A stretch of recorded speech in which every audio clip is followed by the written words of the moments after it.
hands on your face for 10 seconds. 10, 9, 8, 7, 6, 5, 4, 3, 2, 1, 0. చేతులు చూస్తూ నెమ్మదిగా కళ్ళు తెరుద్దాం. 5, 4, 3, 2, 1, 0. ముందుగా మనందరికీ గురువు గారైన బ్రహ్మర్షి పితామహ పత్రిజీకి సహస్ర కోటి నమస్సుమాంజులు, సహస్ర కోటి కృతజ్ఞతలు అర్పించుకుంటూ మనం పత్రిసార్ సూచించినటువంటి మరొక అద్భుతమైన ప్రాక్టికల్‌గా మరింత డెప్త్‌గా వెళ్ళటానికి సాధన అనేది ఇంకా డెప్త్‌గా వెళ్ళడానికి ఉపయోగపడేటువంటి ఒక గ్రంథాన్ని మనం ఈ రోజు నుంచి మనం అధ్యయనం చేయబోతున్నాం. ఇది మరింత సరళమైన భాష. దానంత గ్రాంథికము లేదు. ఈ సరళమైన భాషను మనం అభ్యాసం చూస్తున్నాము. ఈ గ్రంథం సాధనా రహస్యం అనేది సాధన చేసేవారికి ఒక కల్పతరువు లాంటిదని చెప్తారు.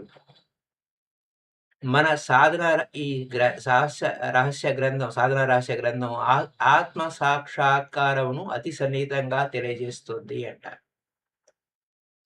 మరి వారి యొక్క ప్రత్యక్ష అనుభవాలు ఆ గురువు ఏ విధంగా చేశారు అనే విషయాలు మనం తెలుసుకుందాం.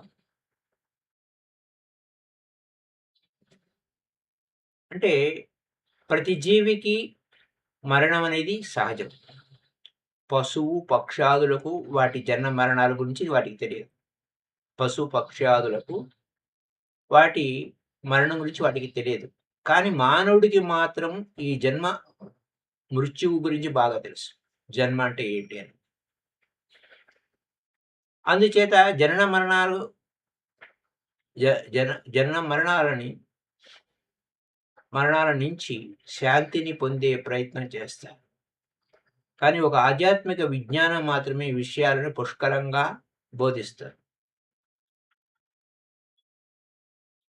సో మై డియర్ ఫ్రెండ్స్, అయితే ఒక గ్రంథము నుంచి జ్ఞానం కలగగానే శాంతి లభించదు. వివేకముతో, విరాగముతో, ఏకాగ్రతతో, మనోనిగ్రహంతో గురు సన్నిధిలో సాధన చెయ్యాలి అని అంటారు. అందుకోసమే మనం ఏ విధంగా అవన్నీ ఇప్పుడు వరకు చెప్పుకున్నవన్నీ అవే. ఏ సాధనతో ప్రశాంతి లభిస్తుందో సో కాల్డ్ K²LM³ ఏంటి కామ, క్రోధ, మద, మోహ, మాత్సర్యాలు నశిస్తాయో, ప్రజ్ఞానం బ్రహ్మస్థితిలో నిలిచిపోతుందో అదే సాధన. ఇక్కడ ఆనాపాన మనం మెడిటేషన్ చేస్తూ 16 స్టెప్స్‌లో మనం చెప్పుకుంటూ వెళ్ళాము. ఆ లెవెల్స్ వెళ్తూ వెళ్ళాము. ఆ చివరిలో మనకు ప్రజ్ఞ, ఆ బ్రహ్మీ స్థితిలో ప్రజ్ఞానం బ్రహ్మ, ఆ ప్రజ్ఞానం బ్రహ్మ స్థితిలో మనం ఉన్నాం. త్రిపుర రహస్యంలో కూడా మనం చెప్పుకున్నాం. శుద్ధమైన మనసే, ఏ వికల్పాలు లేని మనసే ఆత్మ అని. ఆత్మ అనేది మనకు కంటికి కనపడదు. ఆ బ్రహ్మ, ఆ దైవము అనే కంటికి కనపడదు. కానీ you can feel it the mind. ఆ మనసుని రకరకాల ఫీలింగ్స్ నుంచి మనం వెలుపలకి తీసి వీటిలోను ఇరుక్కోకుండా పద్మపత్రం వివాహం బసలాగా ఉన్నప్పుడు ఏం జరిగిందన్న విషయాన్ని మనం అభ్యాసం వలన మనకన్నీ తెలుస్తాయి. ఏ సాధనతో ప్రశాంతి లభిస్తుందో, ఏ సాధనతో ఏ వికారాలు లేని స్థితిని మనం పొందుతామో ఆ స్థితిలో నిలిచిపోతుంది. ఆ ప్రజ్ఞానంలో నిలిచిపోయే సాధనే అసలైన సాధన.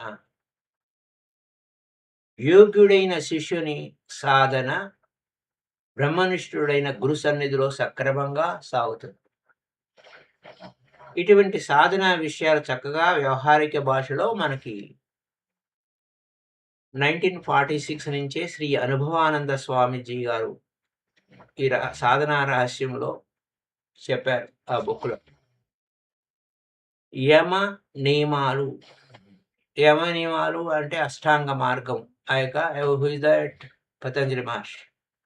యమ నియమ అష్టాంగ విషయాలు, సాధనా చతుష్టయాలు, భక్తి జ్ఞానాలు, విశిష్టత, వాటి యొక్క విషయాలన్నీ గురించి లెటర్స్ రూపంలో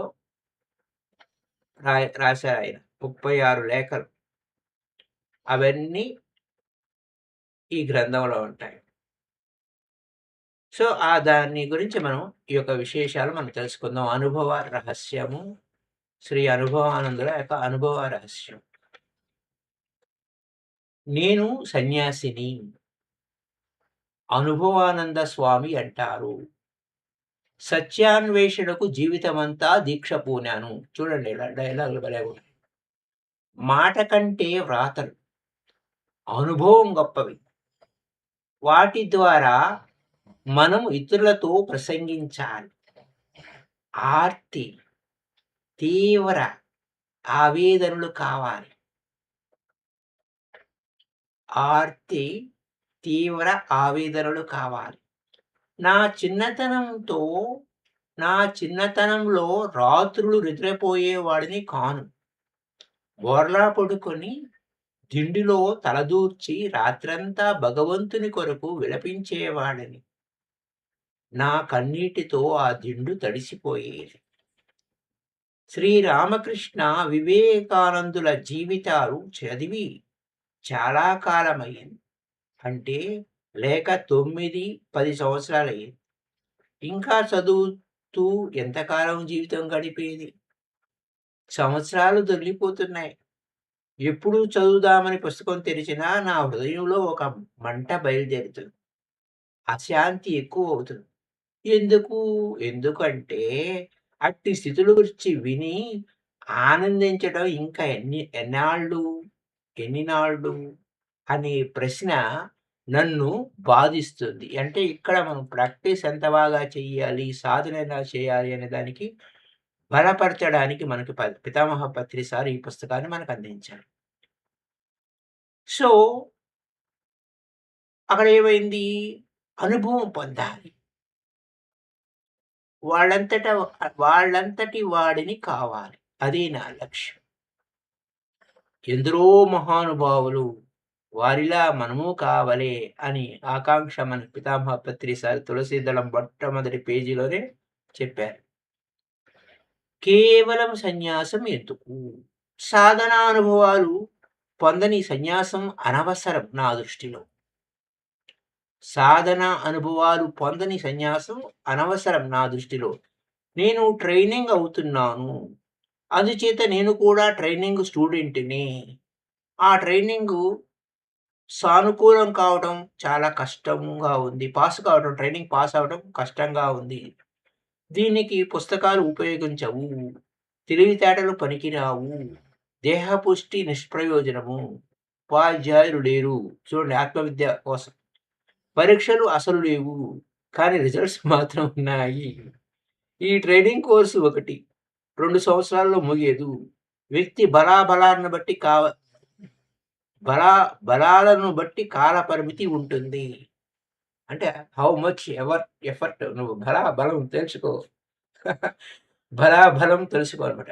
దీక్షలని చెప్పవచ్చునని చాలా చాలా అంటే వచ్చును కానీ సాగించడం కష్టం. చాలా కష్టం. పట్టుదల కావాలి. ఎన్ని ఆటంకాలు వచ్చినా ఎరవకుండా నా కోటి జపదీక్షలను సాగించాను. రోజుకి 20 గంటలు జపదీక్షలో కాలం గడిపాను. ఇవన్నీ ఆ యొక్క సాధన క్రమక్రమంగా చేసుకుంటూ కోటి పూజ సమం స్తోత్రం అని ఏ విధంగా అంటారో జస్ట్ లైక్ దట్. ఇక్కడ ఈయన కోటి జపదీక్ష కోసం రోజుకు 20 గంటలు జపదీక్షలో ఉన్నాడు. నా కోటి జపదీక్షలు సాగించాడట. కాలినడకన దేశమంతా చాలా సార్లు తిరిగాను. అశాంతి ఎక్కువయిందే కానీ ప్రశాంతి లభించలేదు. శాంతి, ఆనందం తిరగడంలో అంటే చదవటంలో కాక దేనిలో వస్తుంది? సాధన చేసి అనుభవం పొందటంలోనే ఉందని గ్రహించారు. మనకు పితామహ పత్రి సారు చెప్తూ ఉంటారు. అంటే ఎక్కడైనా ప్రసంగాలు జరుగుతున్నప్పుడు నువ్వు వెళ్లి విను. ఓహో! విని శ్రవణం చెయ్యి. మననం చెయ్యి, నిధిధ్యాసన చెయ్యి, అప్పుడు ప్రాక్టీస్ చెయ్యి. ఇక్కడ అన్నీ చేశావు, చదువుకున్నావు, సాధన చేసి అనుభవం పొందటంలోనే ఉందని గ్రహించాడు. తిరిగి, తిరిగి, తిరిగి వేసారి, వేసారి చివరికి ఏం చేయాలి అనే క్వెషన్ అన్నట్టు. అనుభవము ప్లస్ ఆనందము. అనుభవము ప్లస్ ఆనందము ఈక్వల్ టు అర్ధనారీశ్వర తత్వం. ఇక్కడ చూడండి ఎలా ఉందో. అనుభవం ప్లస్ ఆనందము అర్ధనారీశ్వర తత్వమట. అనుభవం ద్వారా వచ్చేటువంటి ఆనందము అర్ధనారీశ్వర తత్వం. అనుభవం లేనిదే ఆనందం కలగదు. ఆ అనుభవం అలౌకికం, లౌకికం కాదు, అలౌకికం. అనుభవము హృదయానిది. ఆ అలౌకిక అనుభవం వలన మాత్రమే ఆనందం కలుగుతుంది. ఈ రెండు ఒక చోటనే ఉంటాయి. ఆధ్యాత్మికంగా అభివృద్ధి పొందే కొద్దీ హృదయం విశాలం కావాలి. ఎక్స్పాన్షన్ అన్నమాట. ఈ ప్రపంచమంతా అందులో ఇమిడిపోవాలి. సంకుచితంగా ఉండకూడదు. ఆ ఆధ్యాత్మిక అనుభవంలో సర్వభేదాలు సమసిపోవాలి. నాది లేదు, నీది లేదు, ఉన్నదంతా ఒకటే,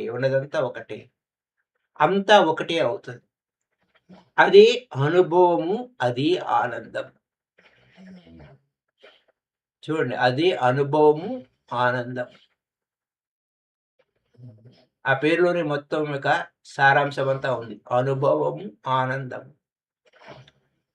నేను చెప్పేది శ్రీరామకృష్ణ వివేకానందుల గురించి. నేను ప్రేమించేది శారదను. గెడ్డాలు పెంచి పూర్వ ఋషులను అనుసరిస్తాను. మాట్లాడుతూ పాశ్చాత్యుల ఇంగ్లీషును ఉపయోగిస్తాను. భావాలు, సంస్కృతము, కవిత్వము తెలుసు. మనసులో అద్వైతము, నాకు శాక్తేయము, వాక్కు శాక్తేయము. ఆచరణలో విశిష్టాద్వైతము, పాటించేది ద్వైతము. తిరిగేది అన్ని దేశాలు. స్నేహితులు అందరూ స్నేహితులే. చూడండి, మైత్రి కరుణయేవచ, అద్వేష్ట సర్వభూతానం మైత్రి కరుణయేవచ. అంతా మైత్రితోనే ఉండాలన్నట్టు. ఇక్కడ ఏమైంది? స్నేహితులు చుట్టూ ఉండేది బాలబాలికలు, ప్రసంగించేది పెద్దలతో, చనువుగా దగ్గరికి చేరేది స్త్రీలు. ఇలా అన్ని ద్వంద్వాల సమ్మేళనమే అనుభవానందము. అది మొదటి లేఖ. నెక్స్ట్ ఇంకొకటి, శ్రీ వివేకానంద స్వామి జయంతి గురించి. నా మాతాజీ పుట్టిన దినం. శ్రీ వివేకానంద స్వామి జన్మించిన పర్వదినముననే శ్రీ మాతాజీ త్యాగీశానందుల వారి జన్మదినము అయిన సందర్భంగా పూజ్యశ్రీ అనుభవానంద స్వామి వారు శ్రీ మాతాజీకి వారికి దివ్యాశీస్సులతో 21/1/1960 బాపట్ల నుండి రాసిన ఉత్తరం. అంటే ఆయన లేఖలే ఈ పుస్తకంగా మనకి ఉన్నాయండి. ఇక్కడ ఈ లేఖలలోనే మొత్తం అద్భుతమైన జ్ఞానాన్ని మనకు అందిస్తున్నారు. ఇక్కడ చూడండి ఆ లేఖలు ఎలా ఉందో. పుట్టుక ఎవరో, బర్త్డే రోజున చేస్తాడు. పుట్టుక ఎవరో, ఎక్కడ నుండియో, ఎట్లో, ఎందుకో అంతా అగోచరం, అయోమయం. పుట్టిన వ్యక్తి సర్వ సంబరాలతో, అవసరము, ఉపకరణాలతో ఈ లోకంలోకి వచ్చిన పని చేసుకొని పోక దారి తొలగటం ఎందుకు? ఎందుకు వచ్చావు?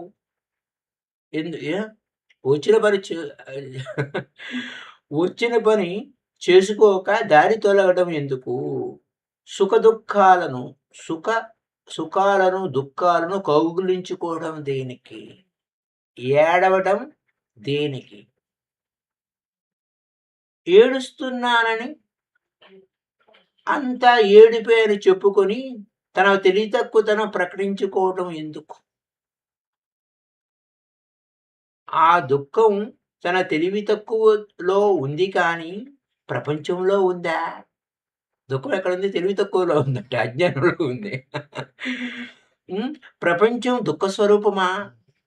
తాను ప్రపంచంలో తెలివిమాలిన సంబంధం పెట్టుకోవడం చేత, తాను కోరినది దాని వల్ల కలగకపోవటం చేత, ఆశాభంగం కలిగి, అసంతృప్తమై చెంది ఏడుస్తున్నాడే ఈ జీవుడు. ఏడుస్తున్నాడే ఈ జీవుడు చూడండి ఎలా ఉంది. వీడు ఆ ప్రపంచాన్ని దుఃఖమయమని అంటానికి అధికారం ఏది? లేదు. ప్రపంచం దుఃఖరూపం కాకపోతే వాడే దుఃఖ స్వరూపుడా? పచ్చకమల వాడికొచ్చిన ఊరంతా పచ్చగా ఉన్నట్టన్నట. అయితే ప్రపంచంతో సంబంధం లేని వేళల హాయిగా ఉంటాడు. తన జీవితంలో సగభాగం అలాగే గడుపుతూ ఉంటాడు. మిగతా సగంలో కూడా అధిక భాగం ఆ హాయి కాకపోయినా మరొక విధమైన హాయిని అనుభవిస్తూ పొంగిపోతూ ఉంటాడు. ఇలా లెక్క వేసి చూస్తే, ఇలా లెక్క వేసి చూస్తే ఏ స్వల్పకాలము దుఃఖము అని ఏడుస్తున్నాడు. ఏడవడం మాత్రం ఆపటం లేదు. అంత ఆశ్చర్యం. మరలా అయోమయం. స్వాభావికంగా వాడిలో ఈ దుఃఖం లేదనే తోస్తుంది. దుఃఖం అన్నవాడు నిద్రలో ఏడవడేమి? స్లీపింగ్ డోస్ ఇచ్చినప్పుడో, హిప్నటైజ్ చేసినప్పుడుకో అంటే వాడు తన సహజ స్థితిలో తనకు తానుగా ఉన్నప్పుడు అంటే ఈ ప్రపంచంతో సంబంధం పెట్టుకోకుండా ఉన్నప్పుడు తనకు తానుగా ఉండటం అంటే తనతో తాను ఉండటం, రైట్? ఈ దుఃఖం అనే దెయ్యం వాడిని ఆవరించదు. అలాగే ఔషధాల వల్ల కానీ, మంత్రాల వల్ల కానీ, మనోబలం చే కానీ వాడిని ప్రపంచానికి దూరంగా ఉంచితే మరలా తన సహజ స్థితిలోకి వెళ్ళి దుఃఖ విశేషానికి దూరంగా ఉండగలుగుతాడని తేలుతుంది. కాబట్టి ఈ దుఃఖం ప్రపంచంలో లేదు, వాడిలో లేదు అని తేలింది. వాళ్ళలో కూడా లేదు, ప్రపంచంలో లేదు. మరి దుఃఖం ఎక్కడి నుంచి వచ్చింది? వాడికి ప్రపంచానికి గల సంబంధంలోంచి పుట్టింది ఈ పిశాచం. అది కొంచెం అలంకారాలు చేసుకొని అందంగా ఉంటే దానిని సుఖం అని అంటారు లౌకికులు. ఆ దుఃఖాన్ని దుఃఖం. మరి తక్కువ దుఃఖమేగా సుఖం అంటే. ఎంత దుఃఖం అనుకుంటే అంత దుఃఖం దాంట్లోనే లేదా? మరి ఈ లోకంలో కాబట్టి లోకుల సుఖదుఖాలు రెండూ ఆ పైశాచిక స్వరూపాలే. సుందరంగా ఉంటే సుఖం, వికారంగా ఉంటే దుఃఖం. విచిత్రంగానే ఉంది. ఒకే తత్వం ఒకే వేళ సుఖంగా, మరొక వేళ దుఃఖంగా ఉండటం అద్భుతమే. కానీ ఇది సామాన్యానుభవమే. అందరికీ తెలిసిందే. స్థూలంగా ఉన్న వస్తువులే ఒక్కొక్కప్పుడు సుఖాన్ని ఇచ్చి, మరొక కాలంలో దుఃఖాన్ని ఇస్తూ ఉంటే, అగోచరమైన ఈ దుఃఖభూతం అలా ఎందుకు కాకూడదు? కాబట్టి సుఖ, దుఃఖ స్వరూపమైన దీన్ని నేను కేవలం దుఃఖ స్వరూపమని కొట్టివేయడం అన్యాయం. దీని యథార్థ స్వరూపం ఏమిటి అని ఆలోచిస్తే ప్రపంచ సంబంధం అని ప్రస్ఫుటము.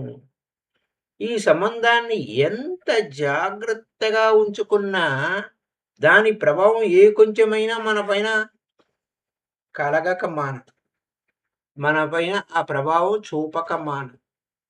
ఈ సంబంధం యొక్క హెచ్చుతగ్గులను బట్టే దీని స్వరూపం అనుసరించి అదే సుఖంగానో, దుఃఖంగానో పరిణమించి బాధిస్తూ ఉంది. చూడండి ఎలా ఉంది. అలాగని సంబంధం లేకుండా పుట్టినవాడు ఎట్లా ఉంటాడబ్బా? క్వశ్చన్. సంబంధం వలనే జన్మ, దాని వలనే పెరగటం, అలాగే దాని వలనే మరణం కూడా పొందుతున్నాడు. Cause and effect. పుట్టిన శరీరం సంబంధం లేదని దుఃఖమే కదా మరణం. అందుచేత ఎలాగా జీవించటం? మరలా జీవించడం అంటే సంబంధం. అయితే ఆత్మహత్య శరణమా అంటే అది కూడా సంబంధమే. అంటే సంబంధం బాధాకరమని భావించి దాన్ని ఆత్మహత్య ద్వారా త్రుంచివేయటం మరి అదే గదా! మరో గత్యంతరం ఎలాగా? మరలా అగోచరం, అయోమయం. అందుచేత మరో విధానం ఉండాలి. పుట్టుక మనకు తెలియనట్లే, మనకు అర్థం కాకుండానే, మన కర్తృత్వం లేనట్లే జరిగింది. ఎలాగో, ఎందుకో అగోచరం. వేరే బుక్స్‌తోనూ, వేరే విషయాలతోనూ మనం కంపేర్ చేసుకోవద్దు. యథావిధిగా, యథాతథంగా మనం ఆ యొక్క ఫీలింగ్స్‌ని మనం అర్థం చేసుకుందాం. My dear friends. పుట్టుక మనకు తెలియనట్లే, మనకు అర్థం కాకుండానే, మన కర్తృత్వం లేనట్లే జరిగింది. ఎలాగో, ఎందుకో అగోచరం. పుట్టిన వాని సంగతి మనకు అక్కర్లేదు. పుట్టిన వాని సంగతి కాదు. పుట్టని వాని సంగతి మనకు అక్కర్లేదు. ఎలాగో వాడి విషయం అగోచరమే, కంటికి కనపడదు. పుట్టినవాడు ఎలా ఈ సంబంధ పాశాల నుంచి తప్పించుకుని దుఃఖావేశాన్ని పొందకుండా ఉండాలి. ఎందుకంటే సెల్ఫ్ ఎంక్వైరీ. మనల్ని మనం క్వెషన్ చేసుకోవడానికి ఉపయోగపడుతుంది. సాధన అనుభవము అనేది సెల్ఫ్ ఎంక్వైరీ. అదే సమస్య. దుఃఖావేశాన్ని పొందకుండా ఎలా ఉండాలి అని క్వెషన్, అదే సమస్య. పుట్టుకతో ఈ ప్రపంచంతో సంబంధం ఏర్పడింది. ఆ సంబంధం ఏదో విధంగా చచ్చినా పోవడం లేదు. కాబట్టి ఆ సంబంధం బాధాకరం కాకుండా ఉండే విధానమే గత్యంతరం. దాన్ని ఉంచి లేనిదానిగా మార్చాలి. అంటే మన అంటే పద్మపత్రం వ్యాస అని అంటుంటారే, అంటి అంటకుండా అనే విషయంగా చెప్తున్నారీయన. అంటే మన సంబంధాలు ప్రపంచం ద్వారా సంప్రాప్తించినా దానిని లేకుండా చేయటం కాక లేనట్లుగా చెయ్యాలి. ఎలాగా? కొంచెం ఆలోచిస్తే ఈ సంబంధాలన్నీ శరీరం ద్వారానే ఏర్పడ్డవి. ఆ శరీరం ద్వారా మనసు అనుభవిస్తుంది మంచి చెడులని. ఆ సంబంధాలు శారీరకంగానే, అది స్థూలంగానే ఉంచి, మానసికంగా అవి పని చేయకుండా చేసుకుంటే మనం కడతేరినట్లే. అంటే మనసును శుద్ధం చేసుకుంటూ ఉండాలి. కడతేరినట్లే. శరీరాన్ని, మనసుని రెండింటిని వేరు చేయాలి. శరీరాన్ని, మనసుని 2 వేరు చేయాలి. శారీరక సంబంధాలు స్థూలంగా ఉండినా, మనసులో లేకపోతే బాధ ఏది? లోపలికి తెచ్చుకోకూడదు. అది మనసు లోపలికి తెచ్చుకోకూడదు. బయట శారీరక సంబంధాలుంటాయి, అన్నీ ఉంటాయి, నాటకాలన్నీ ఉంటాయి. కానీ లోపలికి తెచ్చుకోకూడదు.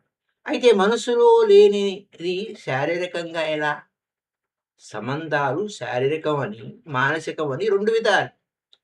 మొదట జన్మతో శారీరక సంబంధాలు ఏర్పడ్డాయి. తల్లిదండ్రులు, అన్నదమ్ములు మొదలైన సంబంధాలు. రెండవది మానసికం, భార్య, మిత్రులు, శత్రువులు వగైరా. మరలా సంతానం శారీరకం. అందుచేత శారీరకాలు అలాగే ఉంచి, మానసికాలు మొదట్లోనే లేకుండా చేసుకుంటే ఎంతో తేలికైపోతుంది. ప్రథమ శారీరక సంబంధాలను మనసులోనికి చొరకుండా స్థూలంగా ఉంచితే అవి బాధాకరం కానేరవు. ఈ 2 సంబంధాలు చాలా బాధాకరంగా ప్రపంచంలో అందరికీ రూపొందుతూ ఉంటాయి.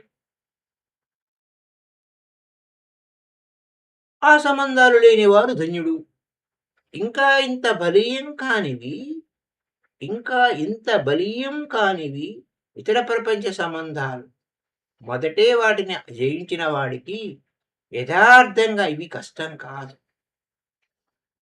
అవి సాధారణంగా ఏంటివవి? సాధారణంగా ఇతర కష్టాలు పేరు, ప్రతిష్టలు, ధనధాన్యాలు మొదలైనవిగా ఉంటాయి. వాటిని జయించడం సులభం. ఒకరు పొగుడుతూ ఉంటే కీ పాయింట్స్ ఇవన్నీ చాలా ఇంపార్టెంట్ పాయింట్స్. ఒకరు పొగుడుతూ ఉంటే మరొకరు నిందిస్తూ ఉంటారు. అది లోకం తీరు అని గుర్తిస్తే లోకేషణ పోతుంది. లోకం తీరు ఇంతేనయ్యా. ఒకడు పొగుడుతూ ఉంటాడు, ఒకడు తిడుతూ ఉంటాడు. లోకం తీరు ఇది. అందుకోసం లోకులు పలుగాకులు అంటారు. లోకులు పలుగాకులు. కాకి ముక్కు చాలా గట్టిగా ఉంటుంది. ఒక పోటు పొడిస్తే అది ఎంత గాయమవుతుంది. కాబట్టి నువ్వు ఆ కాకి జోలికి పోకు. లొకేషన్ అంతే అంతే. పొగిడేవాళ్ళు పొగుడుతూ ఉంటారు. తిట్టేవాళ్ళు తిడుతూ ఉంటారు. అది లోకం తీరు అంతే అలానే ఉంటుంది. అని గుర్తిస్తే అంటే ఆ అండర్‌స్టాండింగ్, ఆ పర్సెప్షన్ అది కీ పాయింట్. ఆ అండర్‌స్టాండింగ్ ఉంటే, అవగాహన ఉంటే లోకేషణ నశిస్తుంది. అంటే అక్కడ తుల్య నిందా స్తుతిర్మౌని అనే పాయింట్‌కెళ్ళిపోతాం మనం. ఎంత అద్భుతమో చూడండి. ఎంత డెప్త్‌గా మనం ఊరికే అలా వెళ్ళిపోతే మనకేం అర్థమవ్వదు. ఎంటర్‌టైన్‌మెంట్‌గా ఉంటుంది. కానీ ప్రతి విషయాన్ని we have to feel it and sense it. So my dear friends. అలాగే ధన, ధాన్యాధికం మొదలైనవి స్వార్థంతో కూడినవి. ఆ స్వార్థంలోనే బాధ ఉన్నదని గ్రహిస్తే ఇది కావాలి, అది కావాలని ప్రవృత్తి నశిస్తుంది. ఎంపర్‌మెంట్ అనేది నశిస్తుంది.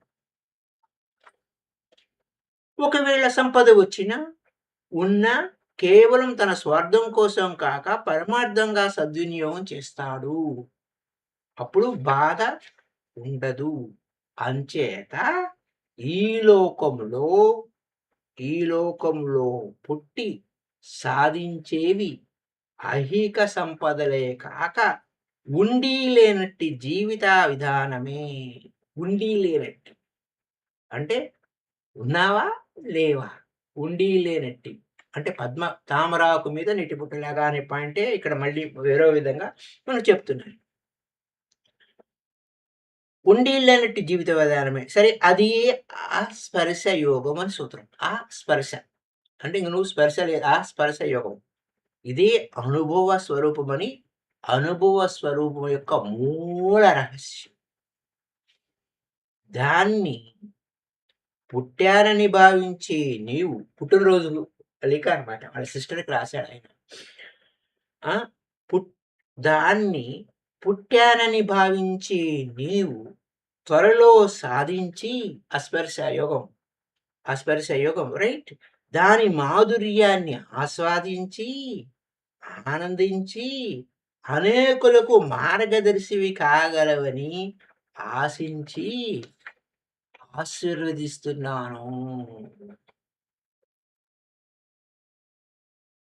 అట్టి స్థితి నీకు శ్రీ శారదా రామకృష్ణులు అనుగ్రహిస్తారని గాఢ విశ్వాసము. రైట్. అనే పాయింట్ మీద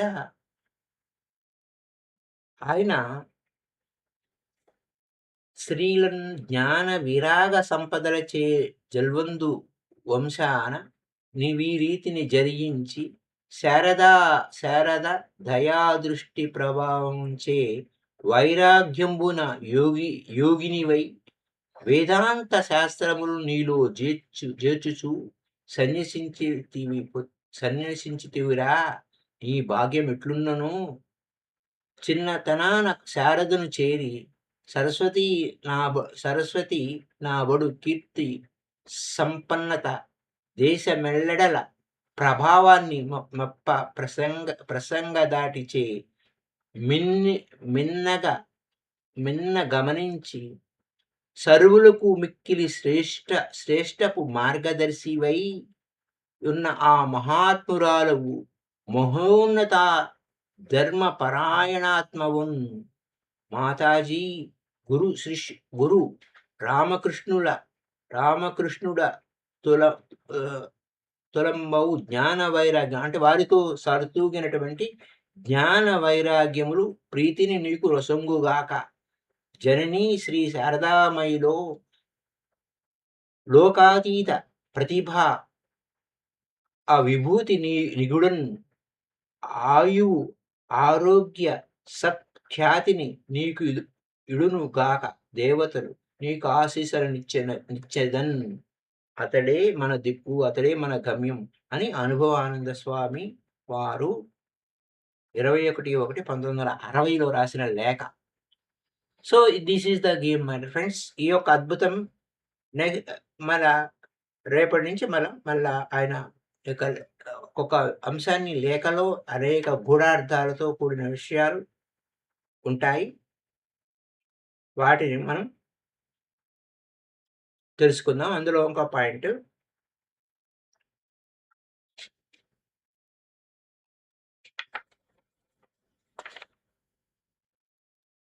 వాళ్ళ సిస్టర్ రాసినటువంటి లేఖ ఒకటి ఉంది. అది రేపు చెప్పుకొని మళ్ళా మనం అసలైన ఆయన ఆ గురువుగారు చెప్పిన లేఖ వైపుకి వెళ్దాం. థాంక్ యూ అండి. Happy day. Kindly share this video, like this video.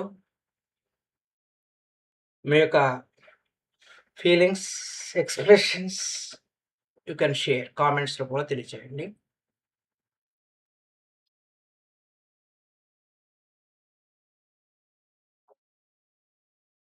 Thank you visible and invisible masters. Thank you all. Up to now. ఇది కొత్త పుస్తకం. ఇప్పుడే కొంచెం ప్రారంభించుకున్నాం. నెమ్మదిగా దానిలో ఇంకా డెప్త్‌గా వెళ్దాం. ఆహ్,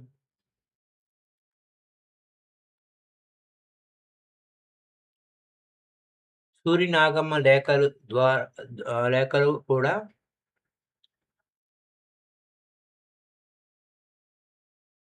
రమణ మహర్షి రమణాశ్రమం అంటే రమణులు జ్ఞానం అందించారు. ఓకే. ఓకే.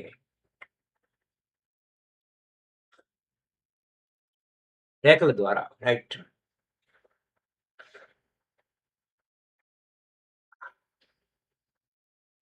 గురువులు అనేక రూపాల్లో, అనేక విధాలుగా మనకు అందిస్తూనే ఉన్నారు. మరి మనం వాటిని గ్రహించి అబ్జార్ప్షన్ చేసుకొని అంటే గ్రహించాము అంటే అండర్‌స్టాండింగ్ అంటే natural shadow of practice. Understanding is the natural shadow of practice. అద్భుతంగా మనం ప్రాక్టీస్‌లో పెట్టుకోవాలన్నట్టు. Thank you masters. Now we are going to end. Thank you all visible and invisible masters అందరికీ కూడా కృతజ్ఞతలు. థాంక్ యూ ఉమ గారు, అన్నపూర్ణ గారు. Thank you. నమస్తే and all visible and invisible masters. Bye bye. మళ్ళీ కలుద్దాం. కైండ్లీ లైక్ చేయండి. ఈ యొక్క వీడియో అందరికి చేరాలి. లైక్ చేయండి. Thank you.